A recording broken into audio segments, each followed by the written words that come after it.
never fully grasped how my family had positioned me until my mother voiced it plainly during a meal. Not with anger, not with feeling, just matter of fact. Your sister's household always takes priority. You're always at the end. My father nodded as if it were simple addition. My sister smiled faintly into her glass. I didn't weep. I didn't debate. I simply replied, noted, because in that instant, something broke not my spirit, my devotion. Before I share what happened afterward, pause for a moment to like, subscribe, and comment where you're tuning in from. And let me know, have you ever discovered you were lowest in your own household? My name is Mia, and for much of my existence, I absorbed my role without anyone formally explaining it. No lectures, no guidelines on the refrigerator, just habits, subtle ones, the sort you spot only after they've molded you. I was raised in a home in Denver that appeared typical externally. Neat yard, subdued colors, pictures of relatives near the entrance. But if you remained motionless long enough indoors, you could sense how focus shifted, how it hurried toward one individual, and how it diminished, weakened before reaching me. My sister possessed a pull I lacked. Discussions curved in her direction. Arrangements revolved around her timetable. When troubles arose, others hurried. When successes occurred, they rejoiced boisterously. I discovered soon that my function was separate. I was the person who required little, who could manage, the one others labeled resilient, as though it were praise rather than a caution. I wasn't raised without affection. That's the tricky aspect. I received care and concept in comforts in statements like,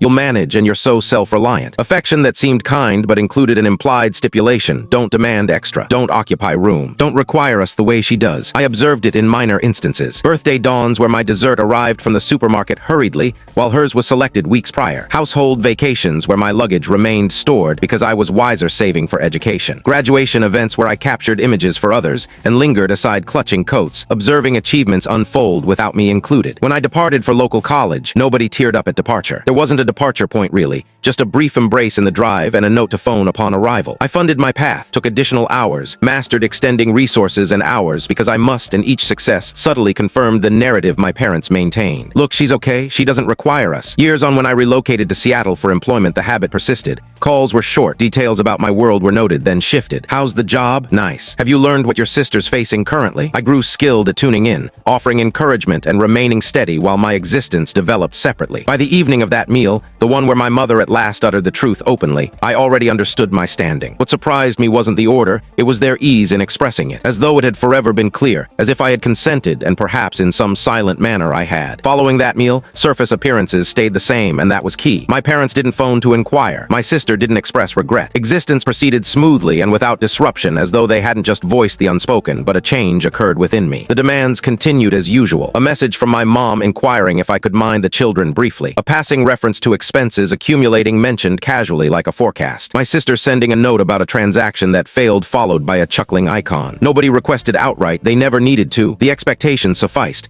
I noted how instinctive my prior replies had been. Certainly, not an issue. I'll manage it. This occasion I didn't respond immediately. Initially it seemed incorrect, like violating some unseen guideline. I'd noticed my device illuminate and sense that known tug in my torso, the instinct to ease matters before worsening. Instead, I allowed the device to rest on the surface. I completed my drink. I attended work. I experienced my day, and nothing crumbled. That awareness was disturbing. The universe didn't fall apart because I didn't intervene promptly. No crises, no catastrophes, just quiet, followed eventually by another note, then a third, sharper one. Are you all right? You've been silent. I was silent because I was observing. I began examining my own world with the precision I applied to my career. My money matters, my calendar, my vitality. I saw how much had been silently directed elsewhere. Funds that slipped away in minor, steady sums. Hours I maintained open in case. Commitments I never fully locked because someone could require me. So I started dividing matters. Not theatrically, not with declarations, just realistically. I transferred funds into personal holdings. I removed joint permissions. I ceased handling minor charges that had never been talked over, only anticipated. When my sister inquired if I could cover her temporarily, I answered simply, I can't. No details, no regret. The response was swift. My mom phoned, her tone strained with worry that seemed more like bewilderment. Is all well? You appear remote. I shared the fact. I'm occupied. She waited as if anticipating more. When it didn't arrive, she occupied the gap herself. You know your sister's facing much strain now. I did know. I had always known. What I was grasping was that awareness didn't make it my duty. That marked the shift, not a confrontation, not a bold statement. Just the instance I comprehended that being the resilient one had turned into a handy reason for others to cease bearing their portion. I didn't realize then how quickly they would truly challenge that limit, but I was soon to learn. The call arrived on a regular afternoon just as I concluded a session. I could detect it before details emerged. That tension in my mom's tone, strained, hurried, the sound of someone attempting composure while on shaky foundation. We We must speak, she said. Can you visit this weekend? She didn't elaborate. She didn't need to. By then, I'd mastered the code. When my household employed urgency without specifics, it signaled trouble, something costly. When I reached Denver, the home seemed denser than recalled, the atmosphere stagnant, the sitting area surface covered with piles of mail and scattered documents, statements, alerts,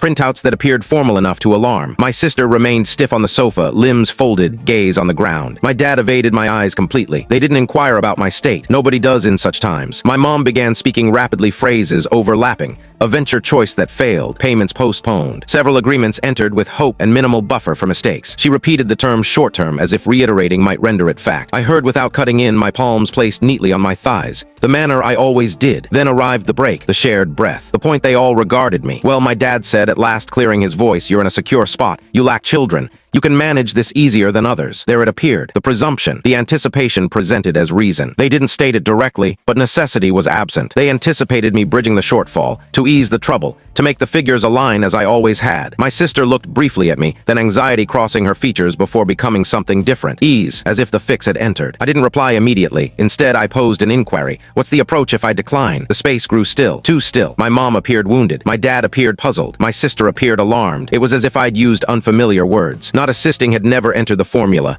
I require time, I said steadily, to grasp it all. They agreed too eagerly, thankful, confident. They presumed time meant I was determining how much to provide, not if I would. That evening in my old room, I gazed at the surface above and sensed something firm within me. A determination not from rage, but from understanding. The following day, I scheduled 2 meetings. One with my counselor. One with a financial consultant. If I entered this chaos, it wouldn't be as the household's cushion. It would be by my rules. When I returned the next weekend, I didn't come with solutions. I came with understanding. The home appeared identical as ever, but the atmosphere felt altered, strained, urgent, the sort of hush from people awaiting rescue. Documents still covered the surface, now neater, grouped into stacks, like effort to make disorder appear controllable. Statements here, do's there. A few agreements fastened, edges creased from anxious fingers. My parents were seated already, my sister beside them, her spouse lingering near the entry as if uncertain of inclusion in the space where harm was evaluated. Nobody grinned when I entered. Nobody suggested a beverage. My mom ended the hush first. We're truly pleased you came, she said, palms clasped firmly on her thighs. Her tone held that fragile gentleness I recognized, the sound used when wanting, but avoiding direct request. I settled gradually and set my case by my feet. Let's discuss, I said. My dad cleared his voice and began a recap I'd heard, the slump, the holds, the poor timing. He talked like someone delivering a prepared argument, hoping assurance might substitute responsibility. My sister agreed along, gaze moist, sometimes inserting about tension or the children or how this wasn't planned. Soon the phrases ended. That's when my mom bent forward. We simply require aid passing this phase, she said. Once stability returns. How much? I inquired. She blinked. My dad paused. My sister breathed in deeply, then replied for them, a figure rounded high, spoken cautiously as if delivery might lessen it. And afterward I asked, what's the strategy? My dad frowned. What do you mean? I said calmly, what adjustments? So this avoids recurrence. The inquiry struck oddly. My mom's face tensed. Mia, this isn't the moment to question us. I agreed gradually. Then it's not the moment for me to provide funds. The space altered. My sister straightened. We're relatives, she said, tone lifting slightly to hold feeling without blame. This isn't about strategies. It's about assisting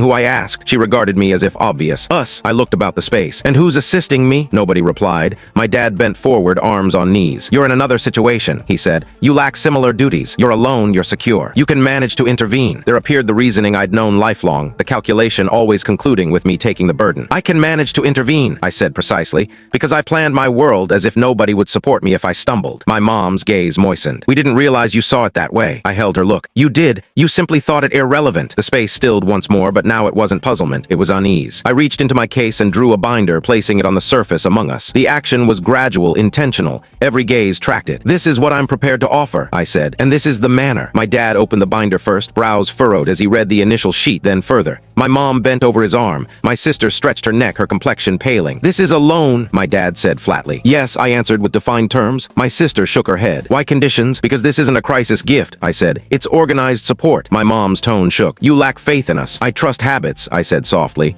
And this habit has existed my whole life. The conditions weren't harsh. They weren't retaliatory. They were sensible. Items had to be liquidated before funds moved. Outlays had to be recorded. No fresh obligations without evidence of viability. Household counseling not as advice, but mandatory, and a documented pact that my identity, my rating, and my tomorrow would never again be presumed as reserve. My dad slid the binder aside. "This is detached," he said. "This is how lenders handle people." I agreed. "Then regard me as a lender, because when you required emotional backing, I was relative. When you required funds, I was foundation." My sister's gaze moistened. "So you're penalizing us now?" I shook my head. "I'm ending the penalty on me." She regarded our parents, then me. "If you don't assist us, we forfeit all." I maintained her look. "If I assist without limits, I forfeit all I've created." The phrases lingered among us, dense and irrefutable. My mom extended for my palm, then paused as if questioning her remaining permission. "We never intended to make you feel lowest." I softly withdrew my palm. "But you did, and you voiced it openly." Nobody disputed that. My dad gazed at the documents, jaw firm. "So this is final," he said. "Agree or fail." "No," I corrected. "This is develop or recur." Time extended. Minutes went by. My sister dried her face, her spouse moving behind her. My parents murmured in hushed, anxious voices. For the first time ever, I wasn't bridging the hush. I wasn't providing fixes or easing corners. I waited. At last, my dad regarded upward. "We require time," I agreed. "You have 24 hours." My sister's head turned quickly. "That's all. That's all," I said, rising. "Tomorrow I'll return. Either we proceed with this, or we don't proceed whatsoever." As I moved to the exit, my mom spoke my name. "If we decline," she inquired, tone cracking.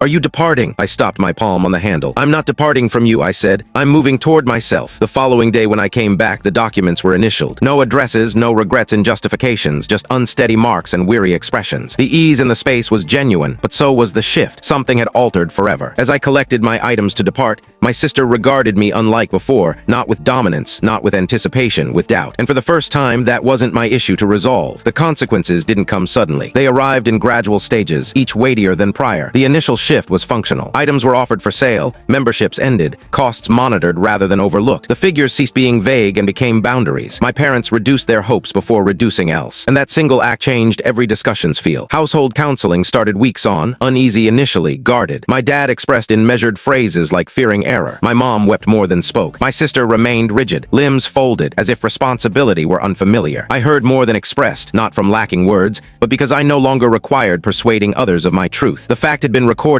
initialed, and accepted. Something unforeseen occurred gradually. The alarm lessened, the pressure eased. Without me silently taking the results, everyone else bore their parts. My sister mastered enduring unease rather than passing it. My parents ceased saying "we'll manage" when meaning Mia will. The bond didn't mend dramatically. No film scenes, no abrupt change, but there was room where remorse once resided, room where duty had pressed on my torso. Back in Seattle, my world felt firmer, easier. I concentrated on my career. I rested better. I ceased tensing each device notification. When my mom phoned, it was to inquire about me, not what I could provide. When my sister messaged, it lacked a demand. The greatest shift wasn't theirs, however. It was mine. I no longer sensed duty for upholding the appearance all was well. I didn't hurry to demonstrate value by resolving issues not mine. I discovered that limits don't remove care. They outline where it can thrive without harming you. One night alone in my home, I grasped something basic and deep. For the first time ever, I wasn't awaiting selection. I had selected myself, and that changed everything. For years, I believed being lowest in household meant striving more, offering extra, remaining softer. I erred. Being lowest was never a spot to battle for. It was an indication to leave the queue completely and create a world where my worth didn't rely on giving up. If this tale seemed too known, know you're not isolated. Post your views below. Share where you're tuning in from, and if tales like this ease your breathing, subscribe to catch the next.